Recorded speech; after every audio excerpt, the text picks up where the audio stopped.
Today, I want to talk about one of the most overlooked principles when it comes to studying the Bible.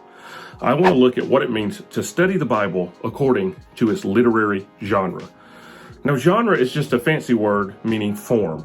And when you look at the Bible, you're looking at many different forms of literature. For example, you have in the Old Testament, Hebrew law, cultic religious law. You have historical narrative. You have Hebrew poetry. You have wisdom literature. You also have the prophets, which is a whole totally different ballgame when it comes to interpreting it. Then you cross over into the New Testament. In the New Testament, you have Greco-Roman biography. You also have historical narrative. You have epistles or didactic teaching from Paul the Apostle and many of the others. And then to put the cherry on top, you've got apocalyptic literature in the book of Revelation, which is way, way difficult to interpret in many places. And so what we can't do is we can't have a one-size-fits-all approach when it comes to interpreting this literature because each genre has its own set of rules. I want you to think about it like games. Now, I've brought two of my favorite games along to help illustrate this. This is Monopoly. This is my Bob Ross Monopoly because I love Bob Ross. Who doesn't love Bob Ross? I mean, come on. And I also brought along a game called Madden. Now, I play both of these games regularly and I enjoy them, but while both of them are enjoyable and both of them have a concept of winning and losing and all of that, each of them has their own individual rules. So if I took the rules of Madden and put it into Monopoly, it would really mess the game up. Now, I know if you've played Monopoly like I have, you've probably wanted to tackle somebody a time or two while you're playing Monopoly. But it's frowned upon because tackling is not part of the game of Monopoly. It is the part of the game of Madden.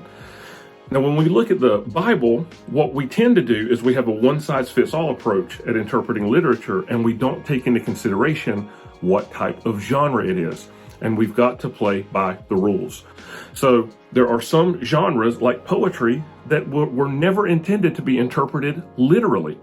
Like, for example, Psalm 23, "The Lord is my shepherd, I shall not want."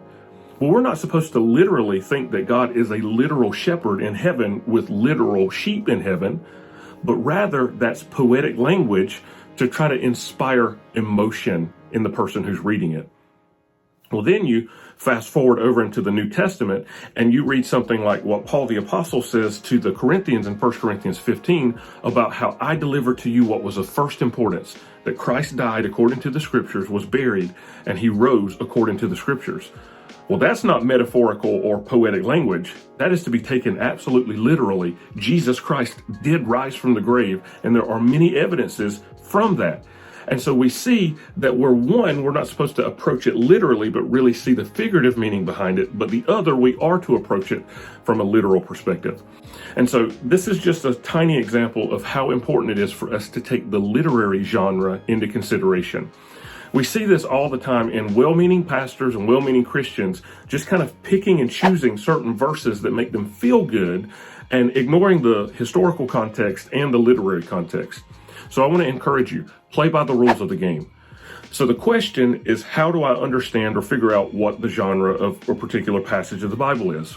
That's a great question, and I want to give you two things to look for.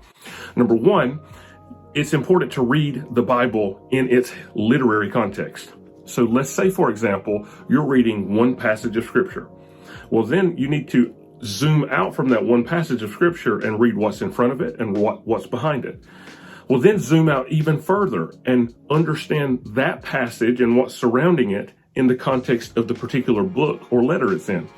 For example, say you're studying one of Jesus's famous teachings, the Sermon on the Mount, and Jesus says, "Blessed are the pure in heart, for they shall see God," in Matthew chapter 5. Well, you should also study Matthew chapter 4 and Matthew chapter 6, but then zoom out and look at the book of Matthew altogether. What is the author of Matthew trying to communicate in his book as a whole? Because that will in turn play into what this particular passage from the Sermon on the Mount is trying to say. And then ultimately, I would encourage you to zoom out and look at that passage, that book of the Bible, in the context of the entire story of the Bible. So you, number one, read the Bible in its literary context. So let the Bible interpret the Bible. Read it, zoom out, read more, spend time in the Word. God will show up and He'll meet you there, I promise you. And then here's the second thing that I would encourage you to do. Get quality resources. Now, there's a key word there, and that key word is quality, because all resources are not created equal. So you want to make sure that you're being very careful in which resources you trust and which resources that you use. Just because something's on Google doesn't mean you need to trust it. I'll just say it that way, okay? And I'll say it with grace and love.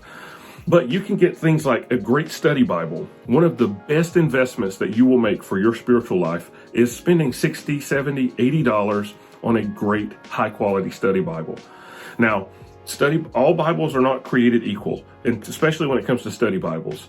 So make sure that you're getting a good study Bible. A good study Bible would be something that has been worked on by a team of scholars, that you're not just getting something from one denominational perspective or from one person's understanding or interpretation of it, but rather you've got a community of voices speaking into that, and it's something that is put out by a reputable publisher, and so on and so forth. So you could get a good study Bible. Another thing that you can do is you can get a Bible dictionary. You can get commentaries. You can get individual books that break down what the particular passages that you're looking at is. So you can buy Bible dictionary, study Bible, commentaries. You can also go online and get certain resources like BibleGateway.com or the YouVersion Bible app, or one of my personal favorites, the Logos Bible software. Now, I'm not sponsored by any of those people. I'm telling you some things that have helped me out. And a lot of the stuff is free. They even have their own apps that you can download, and all of this will do is it will help add value to your Bible interpreting skills. And they're like muscles. The more you use them, the stronger that you get.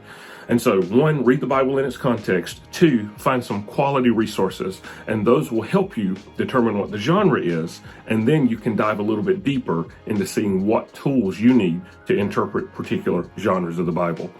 So I hope that that's helped you, and here's what I want to encourage you to do. Read the Bible in its context, play by the rules of the game. So thanks for hanging out with me. Listen, if this video has helped you in any way, shape, or form, it would help me if you would hit that thumbs up button. And if you haven't subscribed yet, I don't know what in the world you're waiting on. I mean, my Lord, just hit the subscribe button and be part of the family so you can get some new videos whenever I release them. So I'm trying to do my best to kind of help us grow in our knowledge of the Bible. And also I'm going to be releasing content on helping us grow as leaders and ministers as we serve in the local church context.